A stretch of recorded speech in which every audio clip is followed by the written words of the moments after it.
specific to us.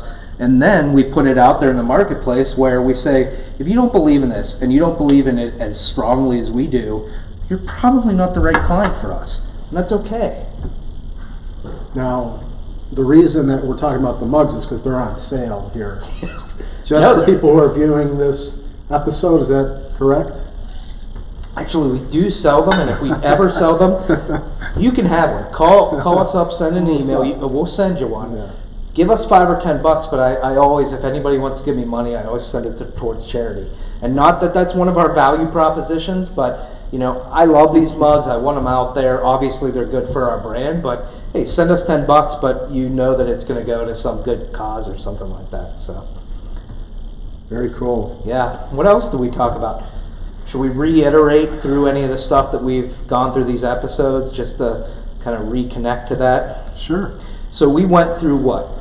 Target audiences. Target audience. How do you really figure out who you want to focus towards? Because you can't be all things to all people, right? Yeah, and I think we beat that to a dead horse here today. Yep. Is, you know, that idea of all things to all people is not a scalable business model, and it's especially not a effective and successful marketing tactic to try and be so generic and diluted to everyone that you're not effective. Yep. Number two that we had talked about through this series was personas, developing, you know, who are those target audiences as far as roles and people, but then what are their buying factors and motivations? You know, why do they do things, and then what are the decision factors for why they buy? And then we went into value propositions, which is what makes you different in the marketplace. We talked about that as, you know, we truly want to define something different, and if you're one of those people that believes that there isn't something different and that all competitors are kind of alike, you're not digging deep enough, you're not going through the process correctly. Then we went into positioning statements. So what are those key statements that we develop about our business that are foundational to how we articulate these different factors? And we have things like, you know, our short identifier that says who we are, you know, our flag in the ground that says why we're here, our positioning statement that says what we do, and then our elevator pitch that talks about how we do it, and then sometimes a tagline that's a little bit of a summary of our value to the marketplace. So those are positioning statements that are the foundational pieces to how we articulate our business. Then we talked about key messages, so how do you turn that into other stuff?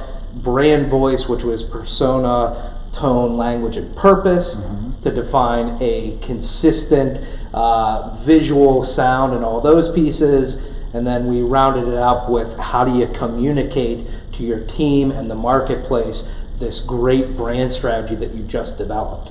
And so that was 2 minutes of the summary of the brand strategy. Good stuff. And so, yeah, if you're watching, you probably realize that, you know, when your business is armed with all of those elements, it becomes a lot easier to create effective marketing for salespeople to get out there and be more effective in what they do.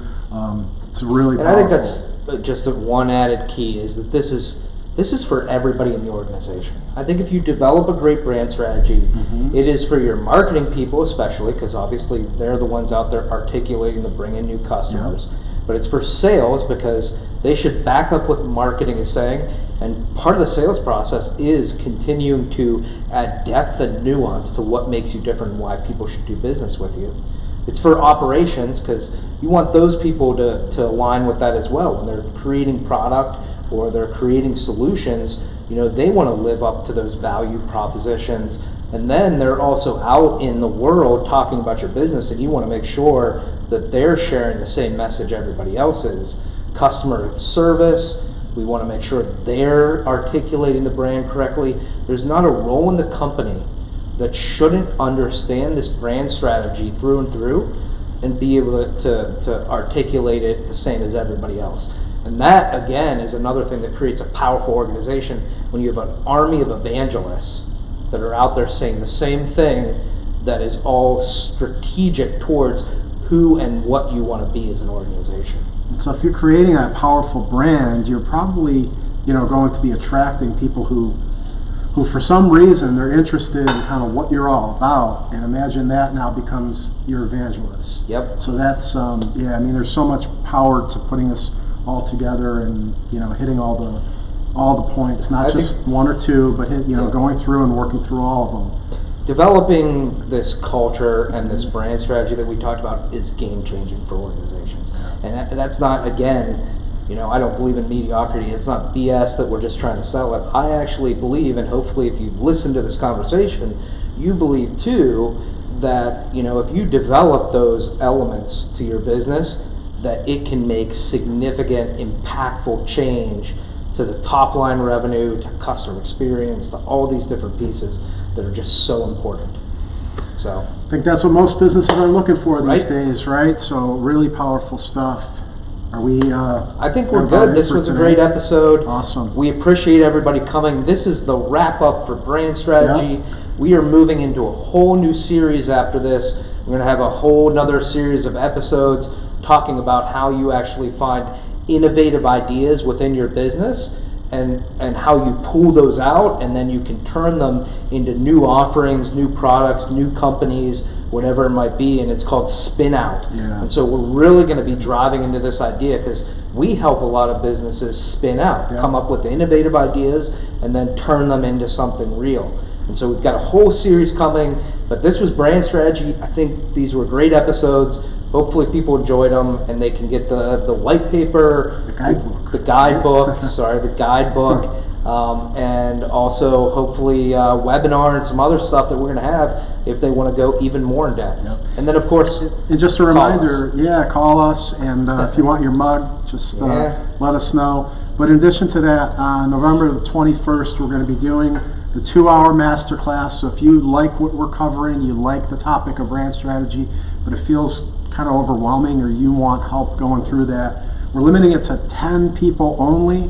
We're going to work very hands-on with you for that period of time. And again, it's open to anybody because we are going to be doing it virtually, but limited to 10 people. Yeah. So the links for both the guidebook download as well as the sign up for the masterclass will be right under this video once we're done with this live broadcast. call it a day. Call it a day. Yep. All right, Cheers. this will It's end been the a great episode. series. Yeah. Looking forward to spin out. So All right, we'll see you